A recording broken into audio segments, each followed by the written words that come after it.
Anaya didn't get promoted because she was dangerous.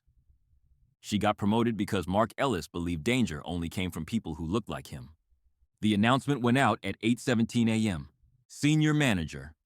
Strategic Initiatives. Her name framed like proof the system corrected itself. Mark delivered the speech. Called her exceptional. Said this promotion reflected the company's commitment to inclusion. He smiled like someone granting permission. Anaya smiled back. She had waited too long not to. The first week felt like arrival. Her calendar filled without consent. Panels. Round tables. Photos she never approved. Mark introduced her everywhere. This is Anaya. She's exactly the kind of leader we want representing us. Representing. That word followed her like a shadow. Everyone wanted her perspective. No one wanted her decision. She noticed the pattern before she named it. Meetings that ended early. Budgets discussed after she left the room. Strategy decks delivered already locked. Mark controlled all of it. He ran numbers. He owned approvals. He decided what was leadership and what was tone. And Anaya was being turned into insulation. This happens because some leaders don't fear failure. They fear exposure. Mark didn't promote Anaya to lead. He promoted her to absorb heat. Every time employees questioned equity, he pointed to her title. Every time diversity metrics stalled, he cited her presence. She became the answer to problems he was creating. The problem wasn't that Anaya lacked authority. The problem was that Mark used her to protect his. She tried first. Careful language, data-backed proposals. Ideas softened so they wouldn't bruise egos. Mark nodded, then overruled her without saying no. Later, her ideas returned. Different voice, same slides, his credit. When she pushed back, once, he pulled her aside, told her she needed to be mindful of optics, said she didn't want to develop a reputation so early. That was the moment it clicked. This promotion wasn't progress. It was containment. Her role was to stand between leadership and accountability, to humanize decisions she didn't make, to take the criticism while Mark kept control.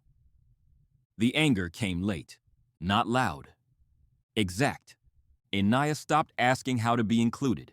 She started watching how power actually moved. Who signed off? Who approved spend? Who Mark deferred to when he thought no one noticed? And then she found it. External partnerships. Mark ignored them completely. Too messy, too operational. He delegated them to Anaya and never looked back. She looked closely. She read contracts, tracked amendments, cross-referenced promises Mark made publicly. And she saw it. Mark had been inflating projected returns for 2 years. Quietly. Moving risk off the books. Reclassifying expenses to make initiatives look profitable. Nothing illegal. Yet. But dishonest, documented, and tied directly to bonuses he'd already been paid. Anaya didn't confront him. She kept building trust with partners, strengthened relationships, learned who had leverage and who had receipts.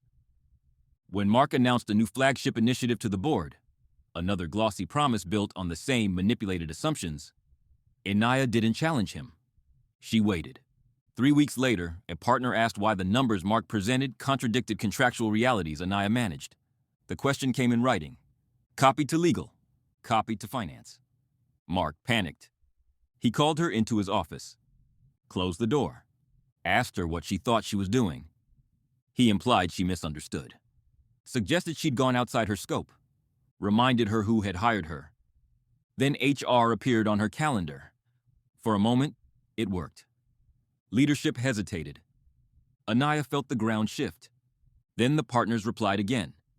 Attachments, email threads, original forecasts. Mark's revisions highlighted. The paper trail didn't blink. The board opened a review, then an audit, then a second one.